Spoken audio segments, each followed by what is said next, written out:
I couldn't have done any of this without partners in collaboration. We moved, I found out of my tumor in 2015. We moved to Florida in 2017. Did not know a soul, no one in Florida. And I met one woman that introduced me to a networking group of women.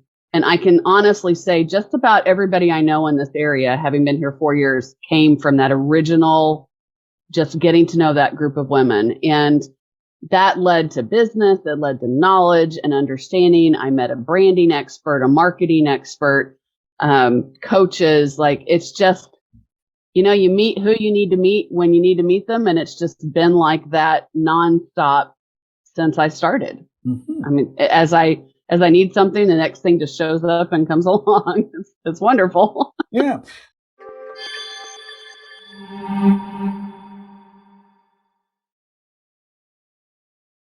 Hello, everybody, and welcome back to the show. Chuck Anderson here, and I am so excited to bring you another episode. And I've got yet another amazing guest. Today, I have with me Lori Osborne, and she has so many cool things to share, especially if you have, with the world of online marketing and building a business, websites have probably been a part of your journey. And if they're not, they soon will be. And this one knows her stuff and will help you in ways that you couldn't even imagine. So, Lori, welcome to the show. I'm so thrilled to have you here today.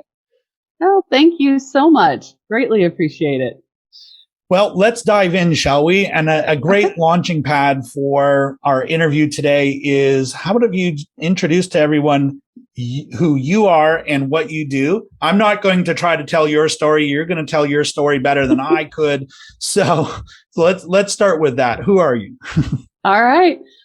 So I'm Lori Osborne, and I am the founder and chief solution architect for BizBolster Web Solutions. I focus on building websites for small businesses and nonprofits that truly work for them, that generate income, that include opt-ins and solid SEO, and are on a platform that they can support themselves. Wow, cool. And so how did you get started doing that? So I don't know how long of a story you want here, but honestly, it started with finding out I had a brain tumor. That was my beginning. I've been in technology for 20 plus years.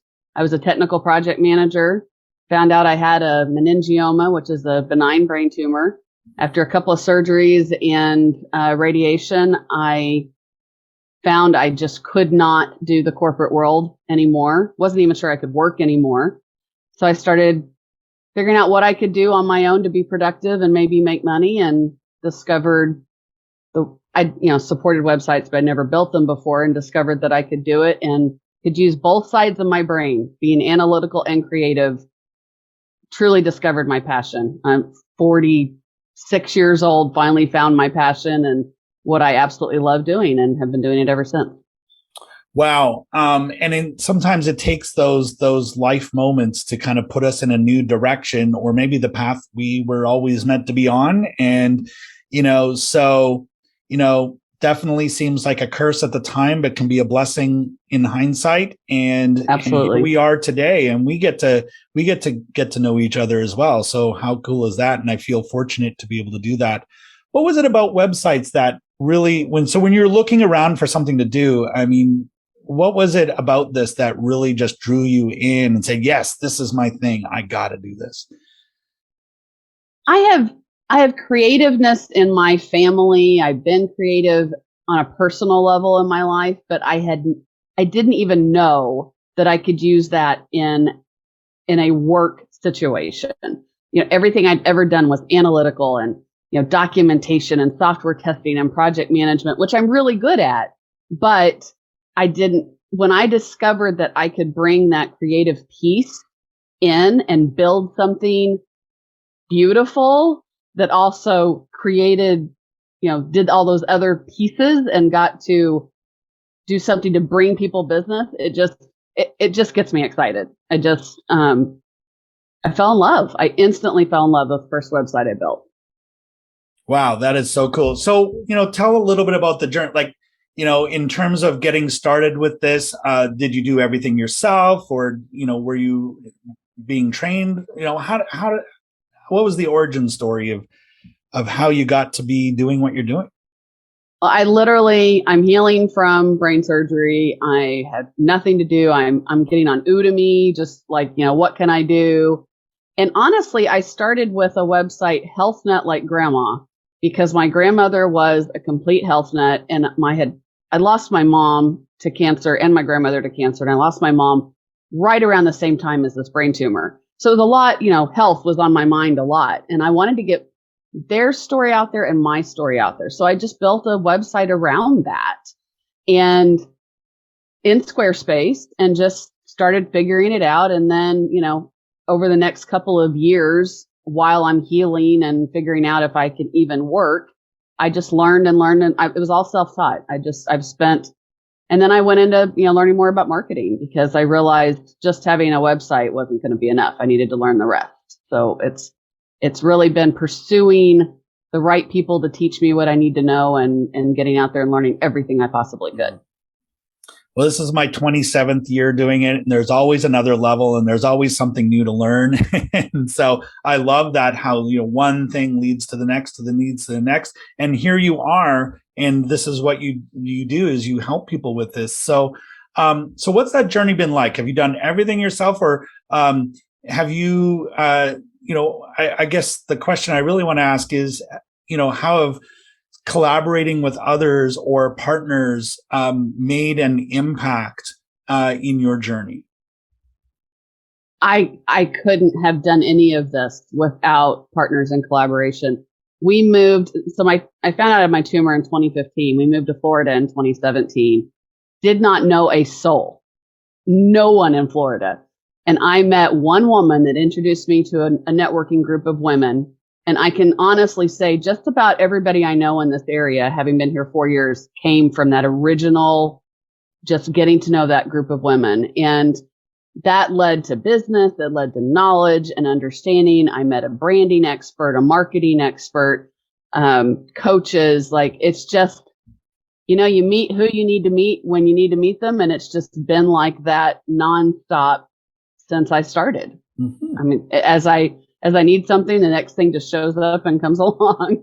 It's wonderful. Yeah. No, speaking of coming along, let's unpack that a little bit, because, what question we get from people is like, okay, we get it. You want us to look for partnerships and collaborations, but, how do I do that? And so what happens in your business? Does a problem come up and you go looking for someone, or is it more like someone comes into your world and you go, oh, that's a great idea? What is it for you when it comes to partnering or collaborating? I would honestly say it's a little of both. When I started, I didn't know about branding. I didn't know about marketing, and didn't know what I didn't know. So through my networking, I'm realizing, oh my gosh, that's important. I need to pursue that more. And then I would have, clients come to me with specific things. WordPress is a great example. Okay, well, here's a WordPress client. Then I've got to reach out and find someone that's a WordPress expert to help me navigate this, because I'm not going to go down that road, but I still want to be able to support the people that come to me. So it's really, it's a matter of both. Mm-hmm. Well, and I think it's certainly both in my business as well. And I'm always curious, when a situation like that comes up, where let's say you have a client who has a specific need and you're like, okay, well, that's not my thing, but maybe I could bring someone in or work together with them.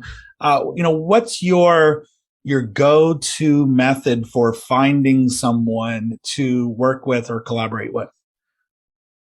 It's all in my networking.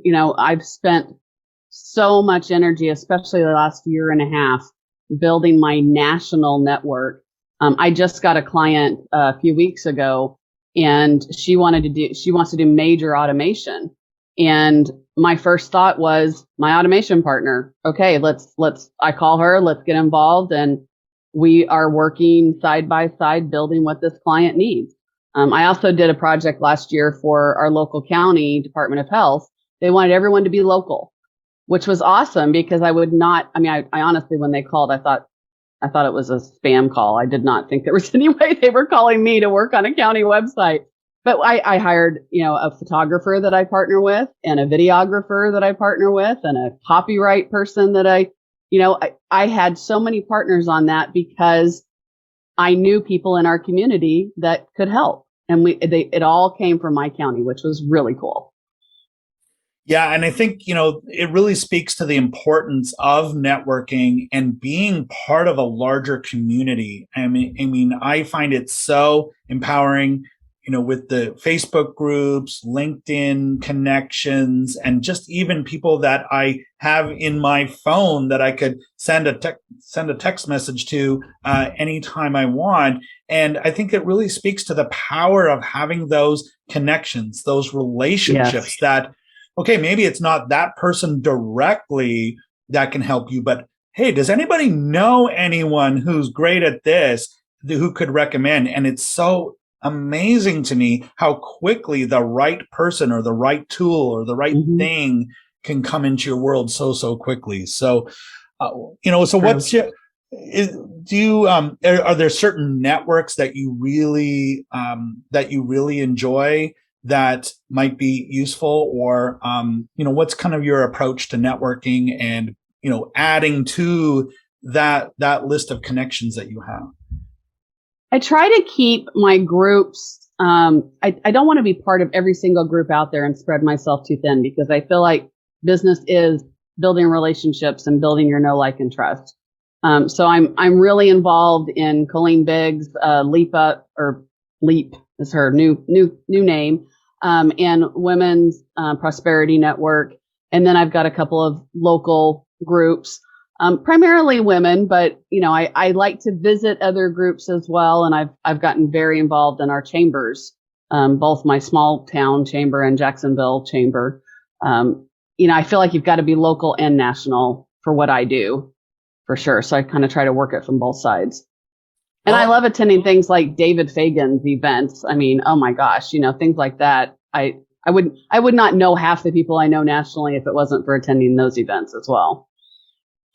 Absolutely. And I think everybody has to have that go-to community or communities, and not all of them, right? And I know people who they're professional networkers. They go to absolutely everything. There's no way I could keep up with that in my business, but I think everyone needs to find the ones that work for them and get really well known in those communities. And, that one or two, that those are your go-to places to connect with others, or even just put it out there saying, hey, does anybody have a solution for this? Or does anybody have a recommendation for that? So amazing. Well, I love that that's been part of your journey, and, so much about the journey of being a business owner and, thriving at it is learning about business, learning about ourselves.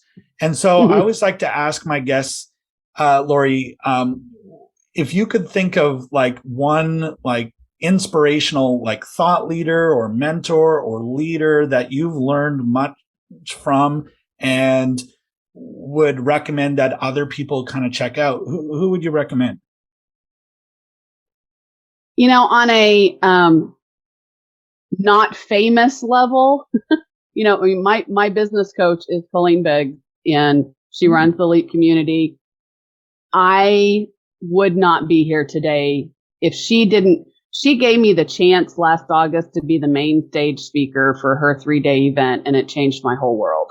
And then bringing her on as a coach, most of what I've done in the last 6 months has been mindset work. And so, I would also say, I've read a lot of books in the last 6 months on mindset and learning secrets of a millionaire mind. And I know you're going to ask me these things anyway, but Think and Grow Rich, and Atomic Habits. Those are kind of the books that I've been reading, and I'm like, okay, I got to work on my mindset and thinking the right way to attract the business, not trying to work hard to get there, which is what I've always done my whole life, was just work hard, work hard, work hard. And that's what I'm learning right now from the people I'm surrounding myself with. It's about my mind, not about how hard I work. Oh, it's so true. It's all mindset is 99.9% of the battle, right? And so It so is. I can really relate to those books. I mean, Think and Grow Rich was probably the very first book that I read that made a big difference. Secrets of the Millionaire Mind. Harv was my mentor. And I learned so much from Harv, and he got me into speaking and on stages and eventually developing my own workshops. So I learned so much from that man.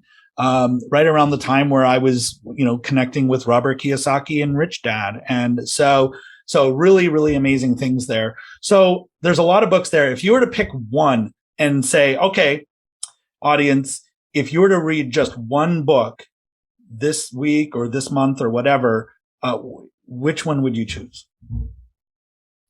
I would really have to say Secrets of the Millionaire Mind. Before I read that book, the thought of even imagining trying to be a millionaire with my business wasn't even a thought. And after reading that, I realized, why not? There's no reason why I can't. Mm-hmm. And he is amazing. I'm jealous that he was your mentor. That is amazing.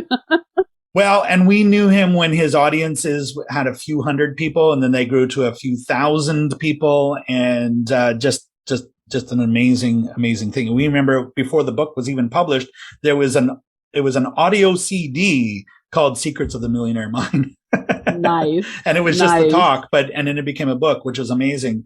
So, Lori, thank you for sharing that and sharing your story. And look, if anyone has resonated with anything that Lori has said, or you need help with your website or your marketing or whatever, and you want to reach out to Lori, tell them where they can find you, and we'll make sure that there's a link to it below. Yeah, sure. My website is bizbolster.com. I've got it up there in my little window. And if you go out there is a free download for an SEO guide that I encourage everybody to check out. Fantastic. Well, Lori, thank you so much for sharing, and your story is amazing. I love what you do. If you were to leave our audience with one final word of wisdom or piece of advice, what would you tell them? I think it's really important to remember that business is about building relationships and the know, like, and trust factor. And if you can keep that in mind and remember that it's not just selling, it's building the credibility in that relationship, that's the key. That's really, people are going to do business with people they like. And that means not everybody's going to do business with you either. You're going to attract the people that you're supposed to attract.